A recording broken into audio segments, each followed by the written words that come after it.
Good day, YouTube. This is Clay with Clay's AC and Auto Repair and Clay Motion here in Grand Rapids, Michigan, and this is the Clay Way. If this video is helpful, please consider subscribing, clicking the notifications, sharing my videos, sending me your nice comments, and give me them sweet old thumbs up. If you've got a question for me, hit me up on Clay's AC and Auto Repair on the Facebook Messenger, and I'll certainly try to answer that for my subscribers for absolutely free if I can. Keep in mind, doing this job, if anyone else can do it, you can do it too. So in the video today, we're going to show you how to change the upper and lower ball joints on this Dodge Ram 4x4. Here, and I'm going to do it on the passenger side of this 2004 Dodge Ram 1500. And it's a pretty straightforward job. We're going to do the ball joints. I'm going to show you some easy steps on how to remove these ball joints without destroying them. Upper control arm and lower control arm ball joint. In this video, we're going to pull out a couple tricks, and for my first trick, the next one is going to be much better than this one. I take a pair of pliers, wire cutters. If you've ever had one of these break off inside here, you know how much of a nightmare that can be. What you can do is you can take your pliers, wire cutters, grab onto the tip of the cotter pin, and then pull backwards like this, and you'll slide it out a little bit. Then you'll open up the pliers again, grabbing it on the cotter pin to pull it out when it's all jangled up like that. Try to get it as straight as possible in the back, but sometimes they're rusty inside there. Because of the position of my cotter pin and where it's at, I had to take a pick tool, stick it in there and give it a little pry back, but I'm not going to use that because I don't want to bend up the tip. In order for this to work successfully, you want to make sure that your pliers are flat up against your nut and as close to the nut as possible, so you can pull it out a little bit every time. This will really come in handy if you don't have a new cotter pin like this one was. Just pick the rest of that out of there. Now taking a 21 millimeter, we're going to loosen the upper control arm ball joint nut. All right, now taking a hammer, we're going to strike right here. We're not going to strike right here. We're not going to strike right here. We're going to strike right here. And we're going to hit that square. I'm going to miss it. There's no two ways about it. I do it all the time. And as we do that, we'll take our other arm and we can just gently apply pressure right here. It's really not needed. This will separate. Just like that. Now, if this was not brand new, it might have took 5 or 6 strikes to get that out of there. But I promise you, this will work every time and you will not damage your component. Now we're going to take some penetrant and spray our nuts for our upper control arm. Then, to try to keep our alignment and camber in check, we're going to take a white marker and mark the locations of our pins. We can also see that the top of these will be held by the hooks on the top of the control arm. Now taking a 21 millimeter, we can attempt to loosen the nuts on the top of the control arm.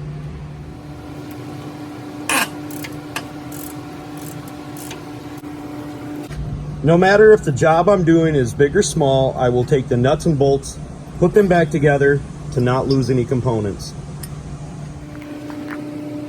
Taking the control arm and moving it up and down will allow us to be able to remove the bolt. Even though the bolts are more than likely identical, it is always good practice to set them back in the position from where they came from. So I will use the orientation from front to back. Now with the 2 bolts out of there, we should be able to simply remove the control arm. According to the information that my local parts store gave me, there is no difference between the right and the left. We want to keep our alignment as true as possible, so we need to pay particular attention to where the bolts were setting prior to removing them. Generally, they'll have a rust ring around them, so we know that we can put them back in the same place. If not, we want to make sure we mark the outside of the bolt with the white marker. Also, during the reassembly, we want to make sure that our tang is in between this here and this here, so it is also located in the right position. If you can't get the bolts to go all the way through, just remember that you can raise and lower the control arm as necessary to get them to push to where they need to be. Before we fasten our nuts completely down, we can take a hammer and move our shim down to where it was so our clocking is correct.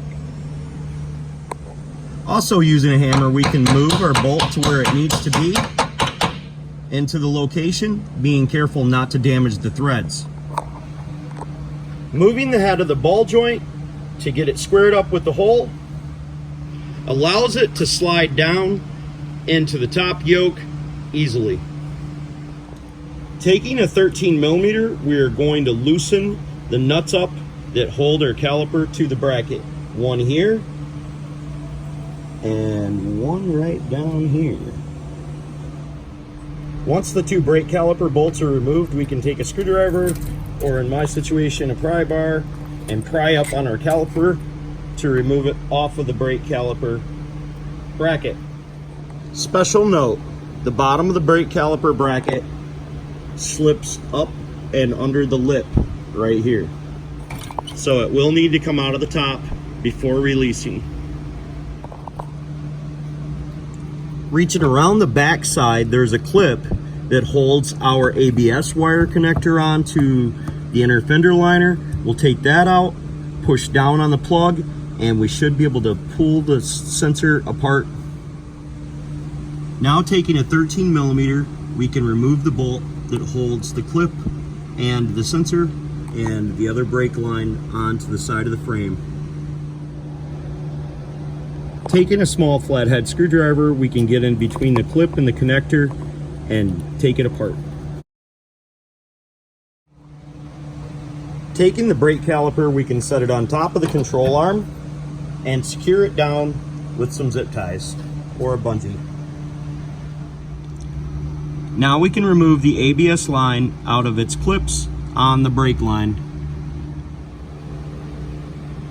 Now I'm going to show you how to remove the tie rod without destroying it effectively and easily at home in your driveway.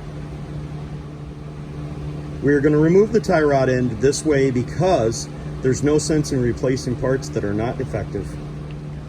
First, we're going to take a needle nose pliers and straighten up our cotter pin as best we can.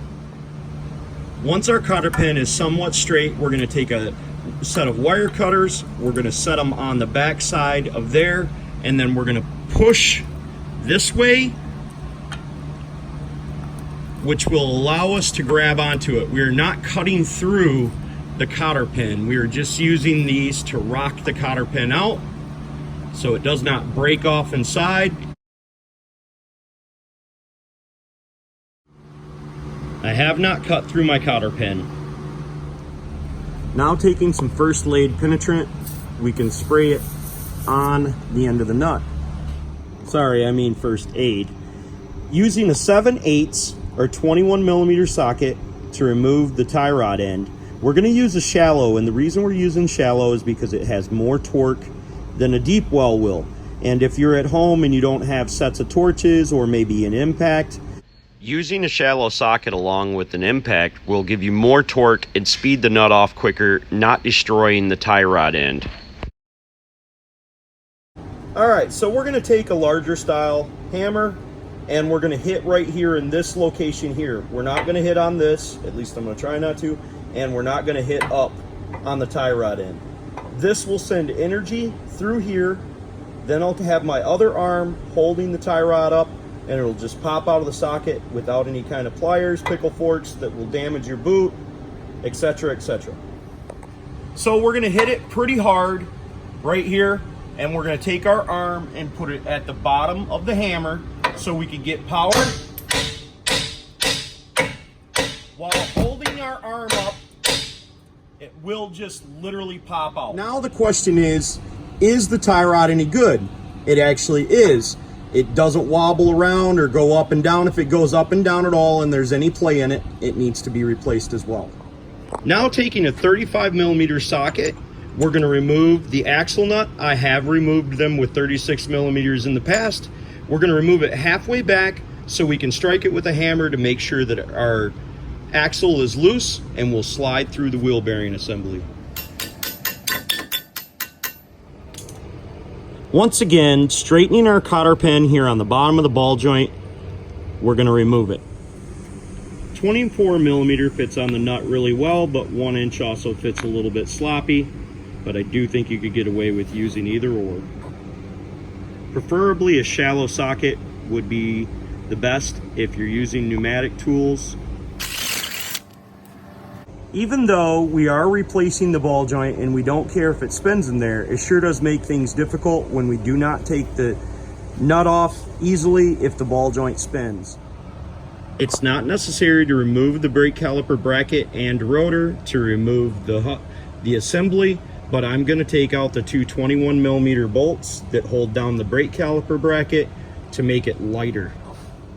So swing it like a man, so grab the end of the hammer, the end of the slit, your hand at the bottom, there you go.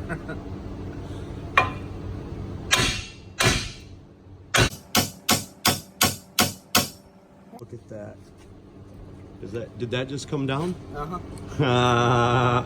That's freaking awesome. So now we're going to take off the nut for our axle, and we're going to make sure our axle slides back. So we'll leave the nut on there a little bit.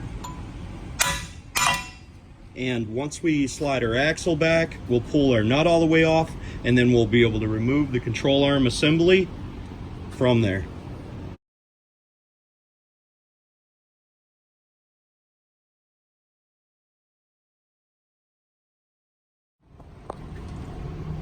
Now we can set our axle assembly off to the side and remove the snap ring that is holding our ball joint in. Now taking a pair of channel locks, we're going to remove the greaser. Now taking a sledgehammer, we're going to attempt to remove the lower ball joint. Sometimes they will remove this way, but in this situation it will not. We ended up using heat to get our ball joint out of our control arm, but you could use the press that you're going to rent or you have in your shop. This is my ball joint tool. I actually bought this at Advanced Auto Parts several years ago. It's a really good tool. Over the years it's had some parts missing from it. We're going to remove the dust cover, grease sealed, whatever you want to call it, and we're going to use this part right here because it slips onto our ball joint. The worst thing in the world is to press on the center of this. This will destroy your ball joint, and make sure that you're on the outside of there. Then we're going to use the C-clamp that came with it, and we're going to insert the ball joint until we're able to get the snap ring on the outside edge. We will also need the cup that fits over the top of the ball joint, so the ball joint is allowed to be slid up into the top to expose the snap ring. So our setup will look like this. This will be the top and this will be the bottom. Taking our ball joint and inserting it through the bottom, up through the top. When we set up our clamp press, we're going to go ahead and make sure that it is square and centered on the work that we're doing. We need to make sure that we clamp it hard enough where our ball joint goes all the way through the control arm. Now we can install our snap ring back onto our ball joint.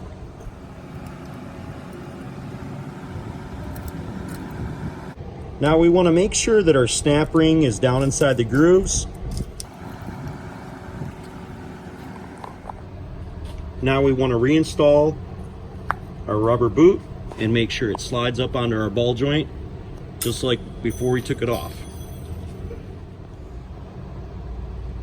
Okay, we know our snap ring is set in there by looking at our other one and double checking it, and you can visually check against mine.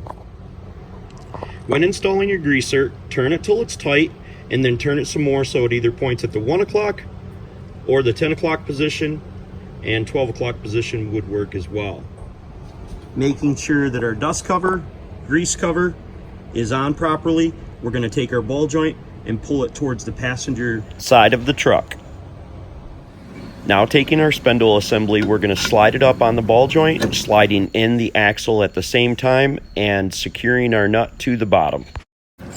Loosely reinstalling our axle nut, we're going to slide our upper control arm ball joint into the upper knuckle. Now we need to tighten all our nuts and bolts back down and reassemble the truck the way it was before we took it apart. Okay, we've got it all back together and it turned out great. Hopefully the video was helpful for you guys. You'll consider subscribing, clicking the notification, sharing my videos, and give me them sweet old thumbs up. Remember, if you've got a question for me and you're a subscriber, you can hit me up on Clay's AC and Auto Repair on the Facebook Messenger. I'll happily try to answer them. Don't be the next to them, be the first to you, and if anyone else can do it, you can do it too. God bless and have the best of days.